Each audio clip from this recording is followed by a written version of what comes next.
அண்ணாமலைக்கு சீட்டு கொடுக்கல, எடப்பாடி துரோகம் பண்ணிட்டார் அப்படின்னா இதை நீங்க என்ன பண்ணணும், பாஜகவுடைய மாநில தலைவர்கிட்ட கேட்கணும். இதுல இன்னமும் அண்ணாமலை ஆதரவாளர்கள்லாம் அண்ணாமலை தலைவரா வரணும் வரணும் வரணும், அவருக்கு மறுபடியும் தலைவர் பதவி கொடுக்கணும், இல்லாட்டா எம்பி ஆகிட்டு அவரை மத்திய மந்திரி ஆக்கணும் அப்படின்னு நிறைய பேர் சொல்லிட்டு இருக்காங்க. இதெல்லாம் அவர் மீது வைத்திருக்கின்ற பாசத்தினால். சோ இந்த மாதிரியான பேகேஜ் எதுவும் அண்ணாமலை அவர்களுக்கு கிடையாது.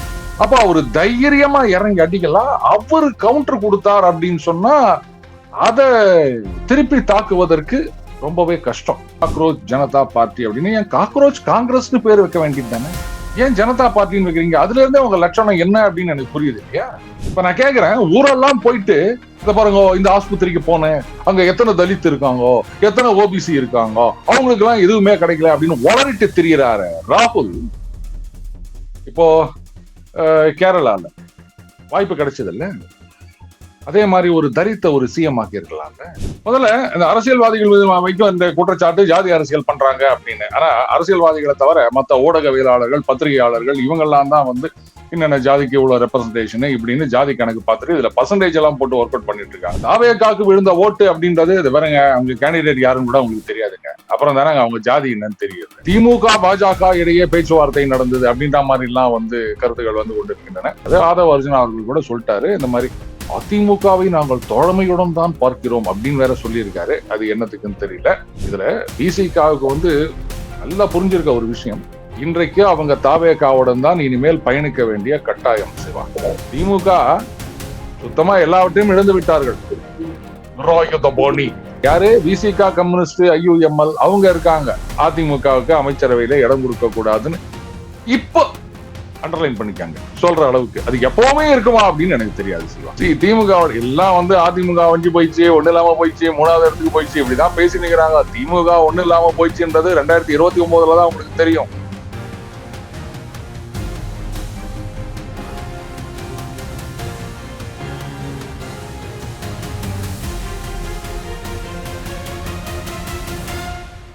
தென்னவன் மீடியா நண்பர்களே வணக்கம்.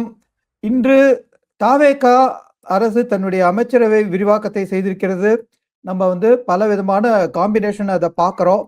இதில் வழக்கமாக கவுண்டர்களும் முக்குலத்தோரும் அதிகமாக இருக்கிற அமைச்சரவையில் இந்த ஒரு டிஃப்ரெண்ட் காம்பினேஷன் இருக்குது. அதை நம்ம ஜாதி குறிப்பாக பார்க்க விரும்பலை, இருந்தாலும் அதில் ஒரு ப்ரப்போசிஷன் இருக்கிறத பார்க்க முடிகிறது.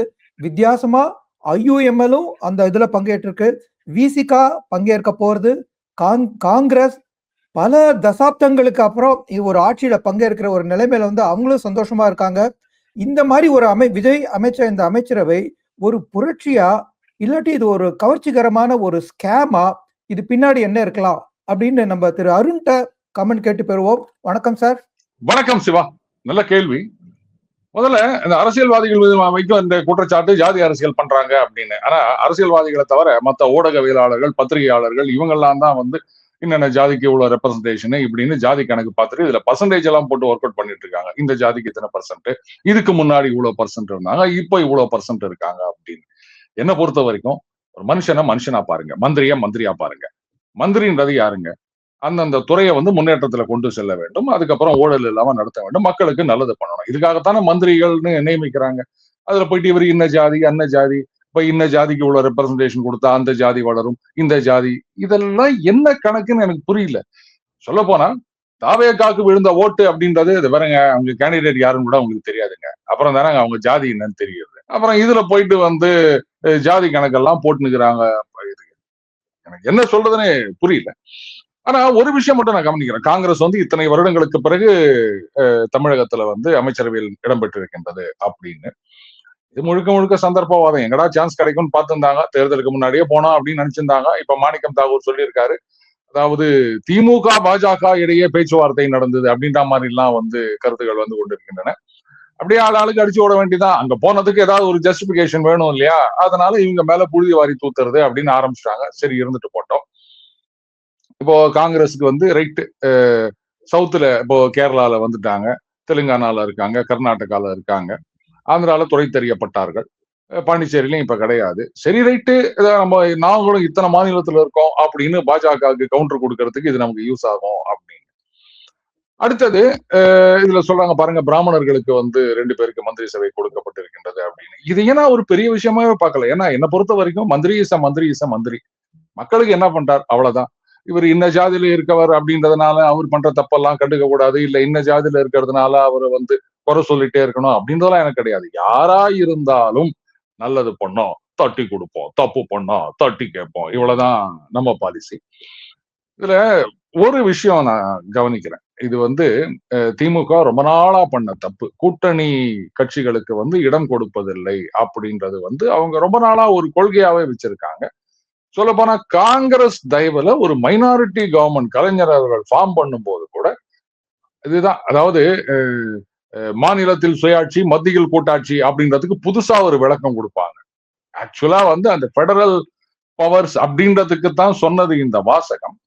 ஆனா இவங்க வந்து மத்தியில் கூட்டாட்சி அப்படின்னு சொன்னா அங்க எங்களுக்கு மந்திரி பதவி, நாங்க 3 நாள் போய் உட்கார்ந்து எங்களுக்கு இந்த போர்ட்போலியோ கொடுங்கன்னு வாங்கிட்டு வருவோம், மாநிலத்துல வந்து கொடுக்க மாட்டோம் அப்படின்றது. அப்கோர்ஸ் அது என்ன நினைச்சிருந்தாங்க, திருப்பி திருப்பி வந்து திமுக அதிமுக 2 கட்சிகள் மட்டும்தான், வேற யாரும் கிடையாது, காங்கிரஸோ அப்போ அதுக்கப்புறம் பாஜக, அப்பெல்லாம் பாஜக ஒரு கன்சிடரேஷனே கிடையாது, இவங்க எல்லாம் பெருசா வரப்போறது கிடையாது, அதனால இவங்களுக்கு எல்லாம் பதவி கொடுத்து நம்ம இது பண்ணிடக்கூடாது அப்படின்னு. சோ அது தவிடு பொடி ஆகிவிட்டது. அட்லீஸ்ட் காங்கிரஸை விடுங்க, விடுதலை சிறுத்தைகள், முஸ்லீம் லீக், இந்த மாதிரியான கட்சிகளுக்கு வந்து ஒரு ரெப்ரசன்டேஷன் கொடுத்திருக்கலாம். அதுதான் வந்து இன்னைக்கு மிகப்பெரிய சரிவை இவங்க சந்திக்க வைத்திருக்கின்றது. எப்பவுமே எல்லாமே நாங்க தான், நீங்க ஓட்டு மட்டும் உங்களுக்கு இது பண்ணணும், உங்களுக்கு 2 சீட்டு கொடுக்குறோம் அப்படின்றது வந்து சரியான அப்ரோச் கிடையாது. அடுத்தது இது ஒரு புரட்சியா அப்படின்னா இவங்களுக்கு வந்து இப்ப தாவேகாக்கு வேற வழி கிடையாதுங்க. ஏன்னா இப்ப அவர்கள் அமைத்திருப்பது வந்து அவங்க கிட்ட இருக்கிறது மெஜாரிட்டி பலம் கிடையாது. அதனால கூட்டணி கட்சிகளை நம்பிதான் அவங்க வந்து ஆட்சி அமைத்திருக்கின்றார்கள். அப்படி இருக்குச்ச அந்த கூட்டணி கட்சிகள் வெளில போகாம அவங்கள நிறுத்தி வச்சுக்கணும் அப்படின்னு சொன்னா மந்திரி பதவி ஒரு வாய்ப்பாக இருக்கும் அப்படின்னு அவங்க நினைக்கலாம். சோ மந்திரி சபையிலையும் இருந்து விட்டு அப்புறம் மந்திரி சபையோட ஒட்டுமொத்த டிசிஷனை எதிர்க்கிறது அப்படிங்கிறது கொஞ்சம் ஆக்வர்டா இருக்கும். அதனால கூட இந்த மாதிரி ஒரு பதவி கொடுத்திருக்கலாம். இதே இவங்க வந்து மெஜாரிட்டி வந்திருந்தாங்கன்னா கொடுத்திருப்பாங்களா? உடனே கேட்காதீங்க, மெஜாரிட்டி வந்து அவங்க எங்க கூட்டணியை சேர்த்துக்கிறாங்க அப்படின்னு. மெஜாரிட்டி வந்தாலும் அதுக்கப்புறம் எங்களோட வரவங்க வரலாம் அப்படின்னு சேர்த்துக்கிறதுக்கும் வாய்ப்பு இருக்கு. அது வந்து தப்புலாம் நான் சொல்லல. அவங்க வந்தாங்கன்னா அவங்களுக்கு மந்திரி பதவி பாருங்க பெருந்தன்மையா ஷேர் பண்ணிக்கலாம் அப்படின்னு சொல்லலாம், அது வேற விஷயம். பட் அப்ப அது தேவை இருந்திருக்காது. இப்ப வந்து இது காலத்தின் கட்டாயம். அதனால இதை நான் புரட்சியாவும் பார்க்கல, இல்ல வந்து கவர்ச்சி ஏமாத்துறதாவும் நான் பார்க்கல. இது வந்து அவுட் ஆஃப் நெசசிட்டி, அதுதான் நான் பார்க்கிறேன். ஓகே. அதிமுகல இருந்து சி.வி. சண்முகம், எஸ்.பி. வேலுமணி, விஜயபாஸ்கர் அவங்க கூட வந்து சில 22ல இருந்து 25 எம்எல்ஏக்கள் வரைக்கும் ஆதரவு தெரிவிச்சாங்க. இவங்க 3 பேரும் அமைச்சரவையில இடம்பெறலாம் அப்படிங்கிற ஒரு எதிர்பார்ப்போடு இருந்ததுதான் நமக்கு வெளியில வந்து தெரிஞ்ச விஷயம். ஸோ இவங்க 3 பேரும் இடம்பெறல. இவங்க 3 பேரும் ஏமாந்து போயிட்டாங்களா? ஏன்னா இப்ப அதிமுகலையும் திருப்பி எடப்பாடியார் தான் வந்து செல்வாக்கு அதிகமா இருக்கிறவர் அப்படிங்கிற வந்து ஒரு அவங்க தொண்டர்கள் நிலைமை இடத்துல இருந்து பேசுற மாதிரி இருக்கு. ஸோ இவங்க 3 பேரும் ஏமாந்து போயிட்டாங்களா? விஜய் வந்து இவங்களை ஏமாத்திட்டாரா? வேணும்னா இப்போ அவருக்கு ஏத்த மாதிரி ஒரு பாட்டு போடலாம், ஏமாற சொன்னது நானா என் மீது கோபம் தானா அப்படின்னு. ஆக்சுவலா இதுல யாரையும் ஏமாத்தல சிவா. சொல்ல போனா இது ஆரம்பத்தில இருந்து சில தவறுகள் பண்ணிருக்காங்க. தாவேகால வந்து அந்த மெஜாரிட்டி அப்படின்றத யாரோ அவங்களுக்கு தவறா சொல்லியிருக்காங்க. ஒரு மைனாரிட்டி கவர்மெண்ட்டே ஃபார்ம் பண்ணிருக்கலாம், தப்பு கிடையாது. ஏன்னா குறைந்தபட்சம் ஒரு வருஷம் 1.5 வருஷத்துக்கு வந்து இன்னொரு தேர்தல் அப்படின்றதுக்கு யாரும் தயார் கிடையாது. அதாவது தாவேகா தவிர்த்த மற்ற கட்சிகள் சொல்றது. தாவேகா ஒன்னா தயாரா இருக்கலாம், மற்ற கட்சிகள் வந்து ஐயையோ இன்னொரு எலெக்ஷன் வேலைக்கு ஆகாது அப்படின்ற நினைப்புலதான் இருக்காங்க. அதனால இவங்க மைனாரிட்டி கவர்மெண்டாவே ஃபார்ம் பண்ணி கண்டினியூ பண்ணி இருந்திருக்கலாம். மெஜாரிட்டியை திரட்ட வேண்டிய அவசியம் கிடையாது. இப்போ எடப்பாடியார் செல்வாக்கு உயர்கின்றது அப்படின்னா இட்ஸ் குவைட் நேச்சுரல். ஏன்னா இவங்க எல்லாம் வந்து ஏதாவது ஒரு மந்திரி பதவியில சொல்லியிருந்தாங்க, இத்தனை மந்திரி இத்தனை வாரியம் அப்படின்னு சொல்லிட்டு. அதெல்லாம் இல்லாம நீங்க வந்து ஆட்சியில ஆதரவு கொடுக்கறது அப்படின்றது எப்படி ஒர்க் அவுட் ஆகும் எனக்கு சொல்லுங்க. அதுவும் இவங்களுக்கு வந்து அந்த 2/3 மெஜாரிட்டி அப்படின்றது கிடையாது. சட்டசபையில ஏதோ வந்து நம்பிக்கை வாக்கெடுப்புல ஓட்டு போட்டாங்க. இப்ப அது வந்து சட்ட சிக்கலை சந்திக்க போகின்றது. ஆதவ அர்ஜுனா அவர்கள் கூட சொல்லிட்டாரு, இந்த மாதிரி அதிமுகவை நாங்கள் தோழமையுடன் தான் பார்க்கிறோம் அப்படின்னு வேற சொல்லியிருக்காரு. அது என்னத்துக்குன்னு தெரியல. சரி இருங்க, எல்லாரையும் தோழமையுடன் பாருங்க. திடீர்னு நாளைக்கே திமுகவோட கூட தோழமையுடன் பார்த்தாலும் ஆச்சரியப்படுறதுக்கு இல்ல. ஏன்னா தேர்தலுக்கு முன்னாடி வந்து மற்றும் சிலர் மற்றும் பலர் அப்படின்னு சொல்லிட்டு இன்னைக்கு வந்து அவங்களோட தோழமையோட பேச்சுவார்த்தை நடக்குது அப்படின்னா, அப்புறம் திமுகவோட மட்டும் ஏன் நடத்தாம தான் நடத்துங்களேன். என்னப்பா அரசியல்னு வந்தாச்சு, எல்லாம் பண்ணிட்டு போக வேண்டியதுதான். இப்போ இதுல இவங்களுக்கு பிரச்சனை என்னன்னா, இந்த அமைச்சர்களுக்கு இவங்க அமைச்சரவையில சேர்ந்தாங்கன்னா இவங்களுடைய அந்த பதவி அப்படின்றது வந்து எம்எல்ஏ பதவியே. இது வந்து நீதிமன்றத்தின் தீர்ப்புக்கு அப்புறம் தான் அது தெரியும். அப்கோர்ஸ் அது வந்து நிறைய நாள் இருக்குன்னு வச்சுக்கோங்க. டக்குன்னு நாளைக்கே வந்து இவங்க கோர்ட்டுக்கு போய் அடுத்த நாளே தீர்ப்பு வந்துட போற விஷயம் கிடையாது. ஆனா இந்தாண்ட பக்கம் நீங்க வந்து அந்த கம்யூனிஸ்டுகள், விசிகா, ஐயுஎம்எல், அமமுக அவங்களுடைய லிவரேஜ பார்க்கணும். யாருமே வரல. நான் கேட்கிறேன், இது வந்து சி.வி. சண்முகம் அவர்கள் சொன்னாரு 4ஆம் தேதி ரிசல்ட் வர ஆரம்பிச்சிருச்சு, 5ஆம் தேதி அப்படியே பிளவுபட்டு விட்டது அப்படின்னாரு. அப்ப 5ஆம் தேதியே நீங்க 25 பேர் அவங்களுக்கு ஆதரவுன்னு சொல்லியிருக்க வேண்டியதானே? ஏன் சட்டசபையில 13ஆம் தேதி நம்பிக்கை வாக்கெடுப்பு வர வரைக்கும் உட்கார்ந்து இருந்தீங்க? நீங்க அன்னைக்கே சொல்லியிருந்தீங்கன்னா விசிகா, ஐயுஎம்எல், கம்யூனிஸ்டுகள் இவங்க எல்லாம் அந்த பக்கம் வந்திருக்க போறது கிடையாது. அன்னைக்கு சொல்லாம இருந்துட்டு இப்ப போயிட்டு இதுல ரீமா ரோஸ் அவர்கள் மட்டும் சொல்லியிருந்தாங்க பேச்சுவார்த்தை நடக்கின்றது அப்படின்னு. அப்பவே நமக்கு சந்தேகம். கட்சியுடைய மூத்த தலைவர்கள், பொதுச் செயலாளர் மத்தவங்க எல்லாம் இருக்கும்போது இவங்க வந்து இதெல்லாம் சொல்றாங்களே, இத வந்து யாரும் கவுண்டர் பண்ணவும் இல்லை.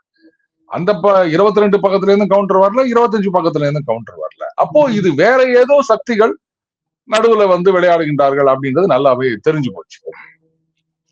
இப்போ கம்யூனிஸ்டுகள், விசிகா இவங்களுடைய நிலை என்னன்னா, அந்த 25 இவங்க அக்செப்ட் பண்ணிக்கிறாங்கன்னு வச்சுக்கோங்களேன். நான் சொன்ன மாதிரி இட் டேக் டைம். உடனே எல்லாம் வந்து அந்த முடிவு வந்துடாது. அப்போ லேட்டஸ்டே ஒரு 2 வருஷம் 3 வருஷம் பாராளுமன்ற தேர்தல் வரைக்கும் கூட இது அப்படியே வந்து முடிவு தெரியாம போயிட்டு இருக்கு. எடப்பாடி அவர்களும் வந்து சரி ரைட்டு கட்சி உடைஞ்சதா இருக்க வேணாம், நீங்க 25 பேர் அங்க போறீங்களா, ரைட், இப்ப நான் நடவடிக்கை எடுக்கல, எப்ப வேணுமோ அப்ப நான் நடவடிக்கிறேன், ஐ ரிசர்வ் மை ரைட் அப்படின்னு. ஏன்னா இந்த தமாக இங்க ஒரு கட்சி தனியா வந்தது இல்லையா, தமிழ் மாநில காங்கிரஸ் அப்படின்னு மூப்பனார் அவர்கள் தலைமையில. இங்க தமாக அப்படின்னு சொல்றாங்க, இங்க வந்து சட்டமன்ற தேர்தலில் போட்டிட்டு அவங்க தமாக எம்எல்ஏக்கள் இருக்காங்க. ஆனா மூப்பனார் அவர்களோ இல்ல இந்த ஜெயந்தி நடராஜன் அவர்களோ, ஆமா இவங்கெல்லாம் வந்து ராஜ்யசபால காங்கிரஸ் எம்பியாகத்தான் தொடர்ந்தார்கள்.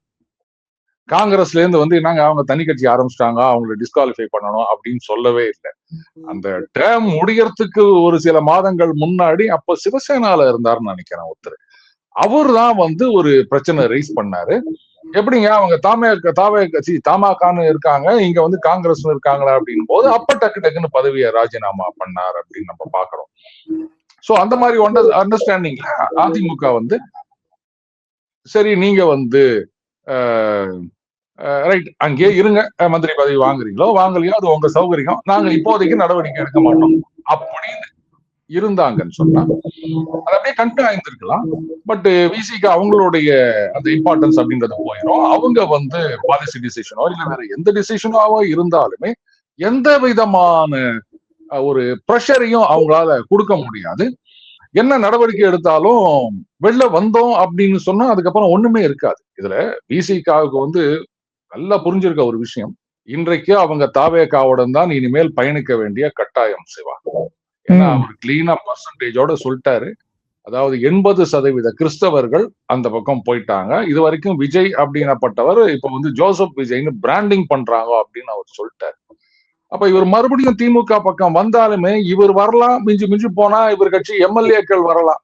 வாக்கு வங்கின்றது அங்க போயிடுச்சு, என்ன பண்ணுவாங்க அவங்க? அதனால அங்க போறதுதான் பெட்டர் அப்படின்னு அவர் அங்க போயிட்டார். இனிமே அவங்களும் சரி கம்யூனிஸ்டுகளும் சரி வரப்போறது கிடையாது. அப்ப அவங்க வரதை விட இவங்களா துரத்தி அடிக்காம இருக்கணும்னா அதிமுக வரக்கூடாது. இப்ப அதிமுக சேர்க்கறதுல இன்னொரு கஷ்டம் இருக்கு. ஆமா ஆமா, குறுக்கீடு செய்யறதுக்கு மன்னிக்கணும். அதிமுக அமைச்சர்கள் வந்து இங்க இடம் பெற்றார்னா அது அவங்களுடைய நிலைப்பாடை வந்து அவங்க வந்து திருப்பியும் ஆலோசிப்போம் அப்படின்னு அவங்க சொல்லியிருக்காங்க. ரெண்டாவது வந்து அதிமுக அமைச்சர்கள் இடம்பெற மாட்டார் அப்படின்னு வந்து விஜய் தன்கிட்ட சொன்னதா திரும்பவும் சொல்லியிருக்காரு. அதையும் நீங்க சேர்த்துன்னு பதில் சொல்லுங்க. கரெக்ட். ஆனா அதெல்லாம் இப்பதானே தவிர இன்னும் ஒரு 6 மாசம் போச்சு அப்படின்னு சொன்னா சேர்த்துக்கினாலும் இவங்க யாரும் எதிர்ப்பு தெரிவிக்க மாட்டாங்க அப்படின்னு தான் நான் நினைக்கிறேன். ஏன்னா கம்யூனிஸ்ட் தலைவர்கள் ரொம்ப அழகா சொன்னாங்க அந்த வந்தே மாதரம் பாடினதுக்கு. அங்க கேட்டாங்க, இந்த மாதிரி வந்து மத்திய அரசு பிப்ரவரில தான் அது மாதிரி ஒரு சட்டம் போட்டிருக்காங்களா, கவர்னர் கலந்துருக்கிற நிகழ்ச்சியில எல்லாம் இப்படித்தானா அவ்வளவுதான், முடிஞ்சு போச்சு. ஏங்க இது இப்பதான் தெரியுமா? போன தடவை அந்த வரும்போதே வந்து என்ன மாதிரியே பல பேர் வந்து இதை பேசினாங்க. இது மத்திய அரசாங்கத்தோட சட்டம், இப்படித்தான் பண்ணணும் ஆளுநர் நிகழ்ச்சியில அப்படின்னு. அதெல்லாம் அவங்க காதுக்கு வரலையா? இல்ல சட்டம் போட்டதே பாருங்க, நம்மள மாதிரி சாமானிய மனுஷங்களுக்கு தெரிகிற விஷயம் அரசியல்ல இத்தனை வருஷமா இருக்க இவங்களுக்கு தெரியாதா? இப்போ கேரளால அது மாதிரி தானே நடந்தது. அப்ப அங்க போயிட்டு ஏங்க வந்து வந்தே மாதரம் முதல்ல பாடுறீங்க அப்படின்னு கம்யூனிஸ்டுகள் கேள்வி கேட்டாங்களா? இங்க மட்டும் ஏன் கேள்வி கேட்டுக்கிறாங்க? இன்னைக்கு எங்களுக்கு பதில் சொல்லிட்டார், அவ்வளவுதான், முடிச்சு போச்சு. இது மாதிரி இதை மாற்றுவதற்கு முயற்சிகள் எடுப்போம் சொல்லியிருக்காரு. என்ன முயற்சி எடுக்கணும்? மறுபடியும் வந்து இவங்க மத்திய அரசாங்கத்தை கைப்பற்றி ஆமா. அங்க ஆட்சி அமைத்து அதுக்கப்புறம் தான் பண்ணணும். ஏற்கனவே கம்யூனிஸ்ட் கட்சி ஒண்ணு இல்லாம கழுத தெரிஞ்சு கட்டெரும்பு கூட இல்ல, இப்ப சித்தெரும்பு மாதிரி ஆயிப்போச்சு. இந்த லட்சத்துல இவங்க என்னைக்கே ஆட்சிக்கு வந்து எதை மாத்துறது ஒன்னும் புரியல. ஆனா டக்குன்னு மாறிட்டாங்க பாத்தீங்களா? அன்னைக்கு எவ்வளவு சொன்னாங்க, அப்படிலாம் கிடையாது இப்படிலாம் கிடையாது அப்படின்னு சொன்னா ஒரு விளக்கம் கொடுத்த உடனே அப்படியே டகால் விளக்கம் கொடுத்து விட்டார், அவ்வளவுதான். ஒரு 3 மாசம் கழிச்சு இல்ல 6 மாசம் கழிச்சு அவங்கள சேர்த்துக்கின்னு மந்திரி பதவி கொடுத்தா மட்டும் என்ன, இல்ல எங்களை கூப்பிட்டாரு விளக்கம் கொடுத்தாரு, அந்த விளக்கம் ஏற்றுக்கொள்ள முடியாது இருந்தது அப்படின்னு சொல்லிட்டாருன்னா முடிச்சு போச்சு. திமுக சுத்தமா எல்லாவற்றையும் இழந்து விட்டார்கள். ராயுத பாணி அப்படின்னு, அது என்ன படம், அது வசூலிஸ்ட் சொல்வாரு, அந்த மாதிரிதான் இருக்குது. ஒரு கேள்வி இருக்கு. ஏன்னா வந்து இவங்க இவ்வளவு நாளா வந்து ஆதரவு தெரிவிச்சதுக்கு முன்னாடியே அவங்க திமுக போய் அவங்க பெர்மிஷன் கேட்டுட்டு வந்துதான் வந்து ஆதரவு தெரிவிச்சாங்க. ஆனா இப்ப அமைச்சரவையில இடம்பெற போது நாங்க திமுகவை ஆலோசிக்கல அப்படின்னு ஐயுஎம்எல் வந்து வெளிப்படையா சொல்லியிருக்காரு. சோ இப்ப திமுக தன்னுடைய நிலைப்பாடை எப்படி எந்த மாதிரி எடுக்கும்? இவங்களை வந்து முழுக்க கட் பண்ணி விட்டுருமா? இல்லாட்டி இவங்க கையில ரிமோட் வச்சுக்கிட்டு இவங்க மூலமா வந்து ஆட்சியை வந்து தன் கண்ட்ரோல்ல கொண்டு வரதுக்கு ட்ரை பண்ணுவாங்களா? மறுபடியும் நான் இப்ப ஒரு சினிமாவுக்கு தான் போனோம்னு நினைக்கிறேன். இன்னைக்கு கிரிக்கெட்டே இல்லாம பேசுவோம். கிளிக்கு ரக்க முளைச்சுடுத்து, கூட்ட விட்டு பறந்து போயிடுத்து. பறந்து போன கிளிய நீங்க வந்து கூண்டுல பால் சாதம் வைப்பீங்களா, இல்ல கூண்டுக்கு வந்து பூட்டு போடுவீங்களான்னு கேட்டிருந்தா அது சரி வருமா? அது கம்யூனிஸ்டுகள் முதல்ல என்ன சொன்னாங்க, அந்த பாருங்க, இது நாங்களா எடுத்த முடிவு, நாங்க வந்து ஒரு இண்டிபெண்டன்ட் பார்ட்டி அப்படின்னு சொல்லியிருந்தாங்க முன்னாடி. ஆனா ஐயுஎம்எல் வந்து இல்ல, நாங்க வந்து திமுகவுடன் தான் இருக்கிறோம் அப்படின்னு சொன்னாங்க. அதுக்கப்புறமா இவங்க ஏதோ ஒரு எம்எல்ஏ கழுத்து ஏதோ நடந்து போல இருக்கு. அப்புறம் இல்ல நாங்கள் ஆதரவு கொடுக்கிறோம் அப்படின்னு போயிட்டாங்க. இப்ப மந்திரி சபையில வந்து நாங்க அவங்க கிட்ட ஆலோசனை பண்ணல, இந்த மாதிரி செய்தியை சொன்னோம், அவர் வந்து மகிழ்ச்சி அடைந்தார் அப்படின்னு தான் சொல்லியிருக்காங்க. இது வந்து ஒரு கர்ட்டசி அப்படிதான் வச்சுக்கலாமே தவிர, இது எப்படி இருக்குன்னா, சிவா நான் நாளைக்கு வந்து நங்கநல்லூர் ஆஞ்சநேயர் கோயில் போறேன் சிவா அப்படின்னு நான் உங்க கிட்ட சொல்றேன்னா, இட்ஸ் ஒன்லி இன்ஃபர்மேஷன் அப்படிதானே நீங்க எடுத்துக்கணும். will you have any say on it? இல்ல நீங்க அங்க போகாதீங்க எங்க போகுங்க அப்படின்னு சொல்லுவீங்களா? சோ ஒரு சாதாரண மனுஷனுக்கு இப்படி அப்படின்னும் போது, அவங்க வந்து ஒரு அரசியல் கட்சியா இத்தனை வருஷம் இருக்காங்க அப்படின்னும் போது, அப்போ ரைட், அவங்க ஒரு டிசிஷன் எடுத்திருக்காங்க, அதை கன்வே பண்றாங்க. ஏன்னா இத்தனை நாள் கூட்டணியில இருந்தவங்க இன்றைக்கும் வந்து திமுக கூட்டணியில தான் இருக்கிறோம் அப்படின்னு சொல்லியிருக்காங்க. சோ அதனால ஒரு கர்ட்டசி சேக் அதை இன்ஃபர்மேஷன் கொடுத்திருக்காங்க அப்படின்னு தான் எடுத்துக்கலாமே தவிர, இதுல வந்து திமுகவுக்கு எந்த விதமான வீட்டோ பவரும் கிடையாது. இல்ல நீங்க சேரக்கூடாதுன்னோ இல்ல ஆதரவை வித்ரா பண்ணுங்கன்னோ சொல்வதற்கூடிய நிலைமையில இன்னைக்கு திமுக இல்ல.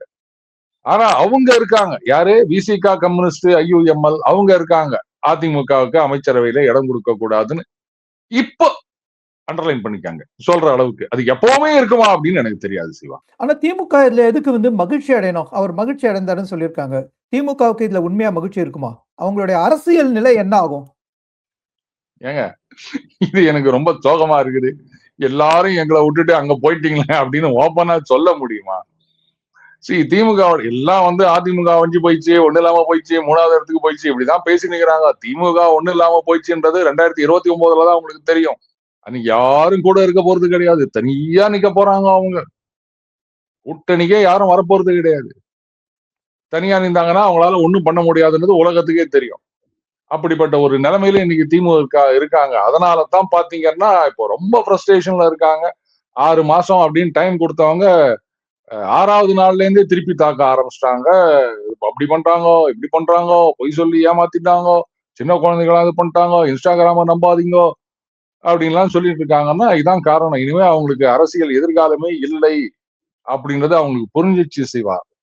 இது மத்தவங்களுக்கு எப்ப புரிய போகுதுன்னு தெரியல. முக்கியமா இந்த டவரா டம்ளர்ல இருந்து அண்டா குண்டா வரைக்கும் இருக்கவங்களுக்கு எப்ப புரிஞ்சுக்க போறாங்கன்னு தெரியல. இப்போ வந்து பாஜக சைடு வருவோம். ஸோ இன்னைக்கு வந்து கோயம்புத்தூர்ல வந்து பாஜகவோட கூட்டம் நடந்திருக்கு. அவங்க தேர்தல் முடிவுகளுக்கெல்லாம் பின்னாடி இப்பதான் வந்து அஃபிஷியலா தேசிய தலைமை இங்க வந்து அவங்க வந்து ஒரு கூட்டம் நடத்துறாங்க. அண்ணாமலை வந்து சென்னைக்கு திரும்பி வராரு. ஸோ இப்ப அண்ணாமலையோட நிலைப்பாடு, அண்ணாமலையோட அரசியல் எப்படி இருக்கும்னு நீங்க எதிர்பார்க்குறீங்க? ஏன்னா இப்ப தமிழ்நாட்டுல எதிர்க்கட்சி அப்படின்னு பார்த்தோம்னா அதிமுக ஒரு குழப்ப நிலையில இருக்கு. திமுக எதிர்க்கட்சியா தன்னை பிரகடனப்படுத்தினாலும், அவங்க கூட இருந்தவங்க இங்க ஆட்சியில பங்கேற்றிருக்காங்க. ஸோ எவ்வளவு தூரம் அவங்க வந்து ஒரு அமைச்சரவையோ, அவங்க துறையில் நடக்கிற விஷயங்கள எதிர்ப்பாங்கன்னு தெரியல. ஸோ இந்த நிலையில பாஜக ஒரு எதிர்க்கட்சியா உருவெடுக்குமா? அண்ணாமலை ஒரு உண்மையான எதிர்க்கட்சியா பணியாற்றுவாரா? அதாவது திமுக உண்மையானங்கிறத விட எதிர்க்கட்சியா அண்ணாமலை தான் வந்து ஒரு ஒரு சரியான எதிர்க்கட்சியா பணியாற்றுவாரான்னு வச்சுக்கோங்க. திமுக எதிர்க்கட்சியாக இருந்தும் என்னதான் அவங்க சிறப்பா எதிர்க்கட்சியா செயல்பட்டாலும் எந்த விதமான பிரயோஜனத்தையும் அவங்க அடைய போவது கிடையாது. அதிமுக அவங்க தான் வந்து அதிகாரப்பூர்வமான எதிர்க்கட்சி அப்படின்னும் போதே அவங்க எதுவுமே செயல்படவில்லை. அதனால இனிமே அவங்க என்ன செயல்படுவாங்கன்னு கேட்டீங்கன்னா எனக்கு என்ன சொல்றது அப்படின்னு எனக்கு தெரியல. அண்ட் 2021 திமுக ஆட்சிக்கு வந்த பிறகு ஒரு சரியான எதிர்க்கட்சி தலைவராக செயல்பட்டது அண்ணாமலை அவர்கள் தான். இப்பவும் சரி, இந்த ஆட்சி தாவேகா ஆட்சி பொறுப்பேற்ற பிறகு பல விஷயங்கள்ல அமெரிக்கால இருந்துட்டே ட்விட்டர்ல வந்து தனது கருத்துக்களை, எதிர்ப்புகளை பதிவு செய்தது அண்ணாமலை அவர்கள் மட்டும்தான். இன்றைக்கு பாஜக தலைமையோ இல்ல மத்தவங்களோ என்ன பண்றாங்க அப்படின்றது ஒண்ணுமே தெரியல. டோட்டலா சைலண்ட் மோட்ல போயிட்டாங்க. மேபி அவங்க அந்த பர்சன்டேஜ் ஸ்டாட்டிஸ்டிக்ஸ் அதெல்லாம் வந்து இந்த ரெக்ரெஷன் ஃபார்முலா அப்படி இப்படின்னு லெக்ராஞ்சஸ் ஃபார்முலான்னு என்னென்னவோ சொல்லுவாங்கல்ல, அதெல்லாம் போட்டு எப்படி வந்து ஒரு வெற்றி மாதிரியான தோற்றத்தை உருவாக்கலாம் அப்படின்னு நினைச்சிருந்தாங்களா, அந்த கணக்கு போட்டிருந்தாங்களா அப்படின்னு எனக்கு தெரியல. சோ பாஜக எல்லாரும் நினைக்கிற மாதிரி பாஜக தமிழகத்தை வந்து ஒதுக்கிட்டாங்க, இங்க ஒண்ணுமே சான்ஸ் இல்லை அப்படின்லாம் நான் நினைக்கல. அதுக்குன்னு ஒரு டைம் வரணும் அப்படின்னு வெயிட் பண்ணியிருந்திருக்காங்க. அந்த டைம் இப்ப வந்து விட்டது அப்படின்னு தான் நான் பாக்குறேன். இதுல வந்து இன்னமும் அண்ணாமலை ஆதரவாளர்கள்லாம் வந்து அண்ணாமலை தலைவரா வரணும் வரணும் வரணும், அவருக்கு மறுபடியும் தலைவர் பதவி கொடுக்கணும், இல்லாட்டா எம்பி ஆகிட்டு அவரை மத்திய மந்திரி ஆக்கணும் அப்படின்னு நிறைய பேர் சொல்லிட்டு இருக்காங்க. இதெல்லாம் வந்து அவர் மீது வைத்திருக்கின்ற பாசத்தினால், ஒரு அன்பினால் அவர் வந்து ஏதோ மாற்றத்தை கொண்டு வருவார் அப்படின்னு ரைட்டு. ஆனா அதுக்காக அவரை வந்து நீங்க தமிழ்நாட்டில இருந்து தேசிய அரசியலுக்கு தள்ளி போட்டீங்கன்னா இங்க ஒண்ணுமே மாற்றம் வராது இல்லையா? அடுத்தது இந்த ஒரு பிரச்சனை இருக்கு அப்படின்னு தெரிஞ்சது அப்படின்னு சொன்னா, அப்ப அந்த பிரச்சனைக்கான ரூட் காஸ் என்ன அப்படின்னு பார்த்து அதை நீக்கிட்டு நீங்க மறுபடியும் ஏதாவது பண்ணா மட்டும்தான் அது சரிப்பட்டு வரும். ஆனா அந்த ரூட் காஸ் எல்லாம் வந்து நீங்க ரிமூவ் பண்ணாம தலைவரை மட்டும் மாத்தினா அது சரிப்பட்டு வருமா? இப்போ வேற வழி இல்லாம நமக்கு கிரிக்கெட்டுக்கு தான் வரணும். 11 பேர் ஒரு டீம். அதுல பேட்டர்ஸும் சரியா பெர்ஃபார்ம் பண்ணல, பவுலிங்லயும் ஒன்னும் கிழிக்கல, இது ஃபீல்டிங்லயும் சொதப்புறாங்க அப்படின்னும் போது கேப்டனை மாத்தினா மட்டும் சரி வந்துருமா? ஏப்பா இவர் என்ன ஃபிட்னஸ் இல்லையா? இவர் என்ன ஃபார்ம்ல இல்லையா? இந்த பவுலர் என்னதான் ஆச்சு? ஏன் இது மாதிரி பண்ணிட்டு இருக்காரு? அப்படின்னு பார்த்து அவங்க கிட்ட ஏதாவது பிரச்சனை இருந்து அதை ரெக்டிஃபை பண்ண முடியும்னா பண்ணணும், இல்லாட்டா அவங்கள தூக்கிட்டு வேற பிளேயர்ஸ கொண்டு வரணும். அப்பதான் நீங்க தலைமையை மாத்தினா முடியும். அப்ப ஏன் சார் தலைமையை மாத்தணும், பிளேயர்ஸை மட்டும் மாத்தினா போதாதா அப்படின்னா, இப்படிப்பட்ட ஒரு செட்டை வச்சுக்கினே இவர் வந்து எல்லாம் ஜெயிச்சிருவோம் மேட்ச் எல்லாம் அப்படின்னு சொல்லிட்டு இருக்காருன்னா அப்ப அந்த கேப்டன் மேலேயே நமக்கு சந்தேகம் வருது இல்லையா? அந்த கேப்டனை மாத்துறீங்க அப்படின்னும் போது அப்ப அவருக்கு வந்து ஃபுல் ஃப்ரீடம் கொடுக்கணும், ஃப்ரீ ஹேண்ட் இருக்கணும். இல்ல 3 மேட்ச் தான், அதுக்கப்புறம் 3 மேட்சுக்கு வேற ஒருத்தர் கொண்டு வந்துரும் அப்படின்னு அது நீயே வச்சுக்கோ, தேவையே இல்லை. இதுக்கு இந்த பருத்தி மூட்டை கோடன்லயே இருந்திருக்கலாம் அப்படிதான் நான் சொல்வேன். அப்படி இருந்தால் மட்டும்தான் அது வந்து அந்த எதிர்க்கட்சி அப்படின்ற ஒரு இடத்தை பாஜக, அது ஒரு பெரிய விஷயம் கிடையாது. ஏன்னா இன்னைக்கு வந்து திமுக எந்த ஒரு விஷயத்துல கவுண்டர் கொடுத்தாலுமே நீங்க யோக்கியமா அப்படின்னு தான் திருப்பி கேட்பாங்க. ஆல்ரெடி அப்படித்தான் கேட்டுட்டு இருக்காங்க. பாருங்க இந்த லிமிடெட் டெண்டர் ஏதோ ஒண்ணு இந்த காஞ்சிபுரம் டிஸ்ட்ரிக்ட்ல ஏதோ ஒண்ணு போட்டாங்க அப்படின்னா அதை பத்தி யார் பேசுறது அப்படின்னு உடனே பதில் வருது. அதுக்கப்புறம் பாருங்க இவர் வந்து ரவுடிசம் பண்றவரு, அவங்களெல்லாம் ரெகக்னைஸ் பண்றீங்க அப்படின்னா அதை பத்தி நீங்க பேசுறீங்களா? நானே ஒரு ரவுடி தான் அப்படின்னு சொன்னவரெல்லாம் நாங்க லிஸ்ட் போடவா அப்படின்னு கேக்குறாங்க. சோ இந்த மாதிரியான பேகேஜ் எதுவும் அண்ணாமலை அவர்களுக்கு கிடையாது. அப்ப அவரு தைரியமா இறங்கி அடிக்கலாம். அவரு கவுண்டர் கொடுத்தார் அப்படின்னு சொன்னா அத திருப்பி தாக்குவதற்கு ரொம்பவே கஷ்டம். திமுகவே ரொம்ப கஷ்டப்பட்டாங்க. சில சமயங்கள்ல நம்மளே பார்த்திருக்கோம். இந்த மாதிரி அண்ணாமலை இப்படி சொல்லியிருக்காரு அப்படின்னா விடுங்க அப்படின்ட்டு போயிருவாங்க. நம்ம பார்த்திருக்கோம். திமுக அமைச்சர்களோ மற்ற நிர்வாகிகளோ. சோ பழந்தின்னு கொட்டை போட்டவர்கள் எப்படி யாருக்கு பதில் சொல்லணும்னு தெரிஞ்சவங்க அவங்களே வந்து போறாங்க அப்படின்னும் போது இதை வந்து சுலபமா மத்தவங்களால தாவேகாவால கவுண்டர் பண்ண முடியாது. அப்போ இனிமே பாஜக ரைட்டு, நாங்க தமிழகத்தை கை கழுவவில்லை, எங்களுடைய ரேடார்ல இருக்கு, அதுக்கு இப்ப டைம் வந்திருக்கு, அதை நாங்க யூட்டிலைஸ் பண்ணிக்கிறோம் அப்படின்னு நிரூபிக்கணும்னா அவருக்கு முழு சுதந்திரம் கொடுத்து, அப்பா நீங்களா வந்து போற வரைக்கும் நீங்க தான் தலைவர், இந்த 3 வருஷம் ரெஸ்ட்ரிக்ஷன்லாம் எடுத்துட்டு உங்க இஷ்டத்துக்கு நீங்க டீமை செட் பண்ணீங்க அப்படின்னா மட்டும்தான் தமிழக பாஜக மட்டும் இல்ல அகில இந்தியா பாஜக மேலேயும் ஒரு நம்பிக்கை வரும். இல்ல அப்படின்னா சுத்தமா பாஜகவை கை கழுவி விடுவார்கள் இங்க இருக்கின்ற மக்கள். அதை ஞாபகம் வச்சுக்கிறோம். சரி, இப்ப ஒரு வித்தியாசமான செய்தி, காக்ரோச் ஜனதா பார்ட்டி நீங்க கேள்விப்பட்டிருப்பீங்க. அதை பத்தி என்ன நினைக்கிறீங்க? ஜென்சி ஒரு புது விதமான மூவ்மெண்ட் ஆரம்பிக்க முயற்சி பண்றாங்களா? அவங்க உண்மையான நோக்கம் என்னவா இருக்கும்? இத அவங்க என்ன என்ன நினைச்சு பண்றாங்க? இதுக்கு வந்து தடை வந்துருச்சு அப்படிங்கிற மாதிரி ஒரு செய்தியும் பரவுது. இது இது இத பத்தி என்ன நினைக்கிறீங்க? இல்ல அது ஏதோ அவங்க ட்விட்டர் ஹேண்டில வந்து பிளாக் பண்ணிருக்கிறதா பார்த்தேன் நானு. அதாவது உருப்படியா எதுவும் பண்றது கிடையாது. இப்படி வந்து சீஃப் ஜஸ்டிஸ் இந்த மாதிரி சொல்லிட்டார் அப்படின்னு சொல்லிட்டு காக்ரோச் ஜனதா பார்ட்டி அப்படின்னு, ஏன் காக்ரோச் காங்கிரஸ்னு பேர் வைக்க வேண்டியது தானே? ஏன் ஜனதா பார்ட்டின்னு வைக்கிறீங்க? அதுல இருந்தே உங்க லட்சணம் என்ன அப்படின்னு எனக்கு புரியுது இல்லையா? சொன்னது யாரு? Chief justice of India. அப்போ நீங்க வந்து putting the blame on BJP அப்படின்னும் போது, அப்போ அவருடைய அந்த சிஜேயுடைய ஸ்பீச்சுக்கு நீங்க உள்நோக்கம் கற்பிக்கின்றீர்கள்னு அர்த்தம் ஆகுது. புரியுதுங்களா? சீஃப் ஜஸ்டிஸ் சொன்னதும் பாஜக சொன்னதும் ஒண்ணு, இல்ல பாஜக சொல்லிதான் அவங்க சொன்னாங்க அப்படின்ற மாதிரி நீங்க ஒரு கருத்தோட தான் நீங்க இந்த மாதிரி ஆரம்பிக்கிறீங்க அப்படின்றது எனக்கு புரியுது இல்லையா? சரி, அடுத்தது அதுல ஏதோ சொல்லியிருந்தாங்க, நீங்கெல்லாம் வந்து பிஜேபி ஹேண்டில் அன்ஃபாலோ பண்ணணும் அப்படின்னு சொன்ன பிறகு பாத்தீங்கன்னா பிஜேபி ஹேண்டில் வந்து ஒரு 1,00,000 பேர் வந்து அதிகமா ஃபாலோ பண்ணிருக்காங்க அப்படின்னு ஒரு செய்தியும் நான் பார்த்தேன். இதுல பாத்தீங்கன்னா எல்லாரும் இங்க நிறைய பேர் குறிச்சிட்டாங்க, ஜென்சி தான் இந்த புரட்சியை நடத்த வேண்டும். என்ன புரட்சியை நடத்தணும்? இப்ப நான் கேக்குறேன், ஊரெல்லாம் போயிட்டு இத பாருங்க, இந்த ஆஸ்பத்திரிக்கு போனேன், அங்க எத்தனை தலித் இருக்காங்க, எத்தனை ஓபிசி இருக்காங்க, அவங்களுக்கு எல்லாம் எதுவுமே கிடைக்கல அப்படின்னு உளறிட்டு திரியறாரு ராகுல்.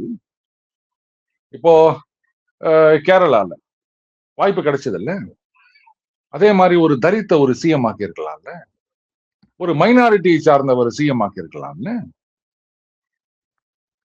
அப்ப எல்லாம் அடுத்த இலைக்கு பாய் சொல்ற மாதிரி அடுத்தவங்களுக்கு தான் வந்து நாங்க நியாயம் சொல்லுவோம், நாங்க அதெல்லாம் ஃபாலோ பண்ண மாட்டோம். ஜென்சி பண்ணணும் அப்படின்னா அப்ப நீங்களா என்ன பண்றீங்க? நீங்க ஒதுங்கி போயிருங்க. என்னை விட 2 வயசு பெரியவர், இன்னும் யூத் ஐக்கான்னு சொல்லி தெரியுறாங்க. அப்ப நான் வந்து இந்த ஜூனியர் சப் ஜூனியர் வாங்கல, அப்ப நான் அதுக்கும் கீழே, யூத்துக்கும் கீழே ஏதாவது இருந்தா சொல்லுங்க, கிட்டுன்னு தான் நான் சொல்லணும். என்ன இதெல்லாம் சும்மாங்க, அப்படி ஊரை ஏமாத்துற விஷயம். சொல்ல போனா இது ஆரம்பிச்சவரே வந்து ஆப்பு கட்சியில வந்து ஏதோ சோசியல் மீடியால இருந்தவர் அப்படின்னு இன்னைக்கு ஒரு செய்தி வந்து பார்த்தேன். இவங்க லட்சணம் தான் தெரியும்ல டெல்லியில என்ன பண்ணாங்க அப்படின்னு. உடனே சொல்லுவாங்க, சார் அந்த கேஸ்ல இருந்து இதுவாயிட்டாங்க. அது பாருங்க, அந்த கேஸை அவங்க சரியா பிரசன்ட் பண்ணல, இப்ப மறுபடியும் அப்பீல் போயிருக்கு, நம்ம பார்க்க தானே போறோம். இந்த கோர்ட்ல நீதிமன்ற நடவடிக்கை எதிராக என்னெல்லாம் இவங்க பண்ணாங்க, இப்ப அந்த நீதிமன்ற அவமதிப்பு நடவடிக்கை எடுத்திருக்காங்க. நான் கலந்துக்க மாட்டேன்னா கலந்துக்காத, இதை கோர்ட்டுக்கு தெரிவிக்கணுமா இல்ல ட்விட்டர்ல போடணுமா? நானே வந்து ஆர்கியூ பண்றேன் பார்ட்டி இன் பர்சன் அப்படின்னு அதான் சொன்னாரு. பாருங்க, அப்ப ஃபுல்லா பண்ணு, இந்த பாதி அவரு அந்த பாதி இவரு, சீரியல் மாதிரி எல்லாம் பண்ணக்கூடாது அப்படிதானே பண்ணியிருந்தாங்க. நாங்க வந்து ஏழை பங்காளன் அப்படின்னு ரெனால்ட்ஸ் பேனா ஒண்ணு சொருகின்னு ஒரு சாதாரண செப்பல் போட்டுக்கின்னு சுத்துவாரு. இப்ப இல்ல, ஷீஷ் மகால் பதவிக்கு வந்த உடனேயே இவர் வந்து பண்ணாரு. முதல்ல எல்லாம் என்ன முதல் கைது போட்டாங்க அப்படின்னா எல்லா எம்எல்ஏக்களுக்கு வந்து டொயோட்டா இனோவா வாங்கி கொடுத்தாரு அவரு. ஆட்சிக்கு வந்த உடனே இந்த மாதிரிதான் வந்து அந்த ஒரு பெண் எம்எல்ஏன்னு நினைக்கிறேன், காரை வந்து எங்கேயோ வீட்டு வாசல்லையோ எங்கேயோ நிறுத்திருக்காங்க. பசங்க கிரிக்கெட் விளையாடி இருந்திருக்காங்க, கல்லி கிரிக்கெட்னு.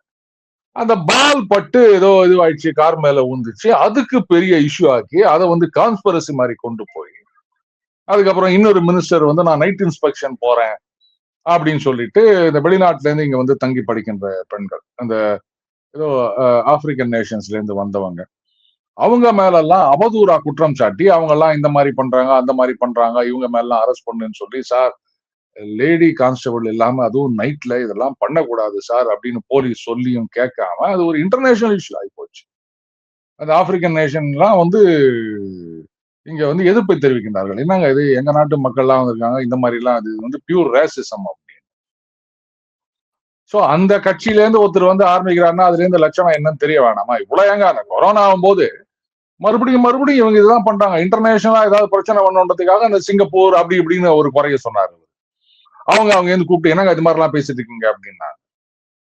சோ இதுல இருந்தே தெரிஞ்சுக்கலாம் அந்த காக்ரோச் அப்படின்றது மருந்து அடிக்க வேண்டிய ஒரு விஷயம். அவர் சீஃப் ஜஸ்டிஸ் கேட்டதுல தப்பே கிடையாது. எந்த ஒரு டெவலப்மெண்ட் அப்படின்னாலும் உடனே அவங்க வந்து டங்கர மோளம் தட்டின்னு வந்து நிந்திர வேண்டியது. ஆனா இவங்க பறக்கிறது எல்லாம் விலை உயர்ந்த கார்கள்ல. அதுக்கெல்லாம் ரோடு போட்டாங்களா? இப்ப நான் டெல்லி நான் பிறக்கும் போதே வந்து அப்படியே பலபலா ரோட இருந்தது. டெல்லியும் ஒரு காலத்துல வெறும் காடா தானே இருந்தது. அதை அழிச்சு தானே வந்து இவ்வளவு பெரிய சிட்டி ஆக்கிக்கிறாங்க. மறுபடியும் பழையபடியே போயிடலாமா? டெல்லி முழுக்க காடாக்கிடுவோமா? குரங்குகளுக்கும் புலி, மான், யானை அதுங்களுக்கும் தான் சொந்தம். நாம இங்க வந்து புட்டு நாம தான் எல்லாம் அப்படின்னு எல்லாத்தையும் அழிச்சு புட்டு விலங்குகளை பார்த்து ஏளனமா சொல்லிட்டு இருக்கோம். யானை நம்ம இதுல வருது, புலி நம்ம இதுல வருது. அது இடத்துலதான் நம்ம ஊட்ட கட்டிக்கிறோம். அதனால எப்படி ஆப்பு கட்சியை வந்து அப்படியே ஒண்ணு இல்லாம இது பண்ணணுமோ அந்த மாதிரிதான் இந்த கரப்பாம்பூச்சிகளையும் கரப்பாம்பூச்சின்னு கரெக்டா தான் பேர் வச்சுக்கிறாங்க. ஹிட் மருந்து, நான் வேற எதுவும் சொல்ல. அது அடிச்சா சரியா போயிடும். அது சரி. பாஜக, அதிமுக 2 பேரும் இப்ப வந்து கூட்டணியா இருக்காங்களா? தனித்தனியா இருக்காங்களான்னு தெரியல. அவங்க கூட்டணி தொடருமா? என்ன நினைக்கிறீங்க? தொடர வேண்டும்னு தான் நான் நினைக்கிறேன் சிவா. மறுபடியும் சில பேர் வந்து அவர் முதில குத்திட்டாரு, இதுல பண்ணிட்டாரு, அதனால இது தேவையே இல்லை அப்படின்னு. இதெல்லாம் வந்து பிராக்மேட்டிக் டிசிஷன்ஸ் கிடையாது. உணர்ச்சி பூர்வமா வந்து எடுக்கிற முடிவுகள். இப்போ அண்ணாமலைக்கு சீட்டு கொடுக்கல, எடப்பாடி துரோகம் பண்ணிட்டார் அப்படின்னா இத வந்து நீங்க என்ன பண்ணணும்? பாஜகவுடைய மாநில தலைவர்கிட்ட கேட்கணும். அதெல்லாம் அண்ணாமலை அவர்களே தெளிவுபடுத்தி விட்டார். நான் வந்து இந்த தேர்தலில் போட்டி போடுவதா இல்லை, தலைமைக்கு நான் கடிதம் மூலமா 2 தடவை தெரிவிச்சுட்டேன் அப்படின்னு சொல்றாரு. அவர் சொன்ன பிறகு நான் அதெல்லாம் ஒத்துக்க மாட்டேன், அவருக்கு சீட்டு கொடுத்துருக்கணும் அப்படின்னு சொன்னா அப்ப தலைவரோட நீங்க அவ்வளவு பெரிய அப்பாட்டகரா? நம்பர் 1.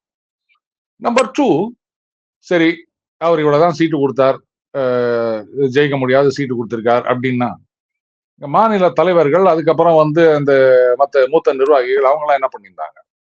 எடப்பாடியை மட்டும் குறை சொல்றீங்க, அப்ப இவங்க மேல எந்த தப்புமே கிடையாதா? சோ இன்னைக்கு இருக்கின்ற நிலைமையில அடுத்த 2031 பாஜக தலைமையிலான ஒரு ஆட்சி வர வேண்டும் அப்படின்னா அப்போ வந்து அதிமுக பாஜக கூட்டணி லைக் பாஜக மேஜர் பார்ட்னராகவும் அதிமுக ஒரு ஈக்குவல் பார்ட்னராகவும் இல்ல வந்து ஒரு ஜூனியர் பார்ட்னராகவும், ரொம்ப ஜூனியர் இல்லை ஓரளவுக்கு, அதாவது இப்போ பாஜக அதுக்கு கீழே சிவசேனா இருக்கா மாதிரி. ஏன்னா சிவசேனா தான் மேஜர் பார்ட்னரா இருந்து பாஜக இருந்தது. அப்ப மறுபடியும் அது மாறிடுச்சு இல்லையா? சோ அந்த மாதிரி இருந்தால் மட்டும்தான் 2031 இவங்க நினைக்கிற மாதிரி பாஜக தலைமையில அண்ணாமலை முதலமைச்சராக வருவதற்கான வாய்ப்புன்னா அது மட்டும்தானே தவிர இல்ல பாஜக தனியாவே நிற்கும் அப்படின்னா மறுபடியும் விசில் சத்தம் இன்னொரு 5 வருஷத்துக்கு நீங்க காதுல வாங்கிட்டு இருக்க வேண்டியதுதான். நேர்களே, உங்க கருத்துக்களை நீங்க கமெண்ட் செக்ஷன்ல பதிவிடுங்க. அது மாதிரி நம்ம சேனலுக்கு சப்ஸ்கிரைப் செய்து பார்த்து ஆதரவு தாருங்கன்னு அன்போடு கேட்டுக்கிறேன். மீண்டும் ஒரு முறை திரு அருண் அவர்களை சந்திப்போம். அதுவரை வணக்கம். நன்றி. வணக்கம் சார். நன்றி சிவா.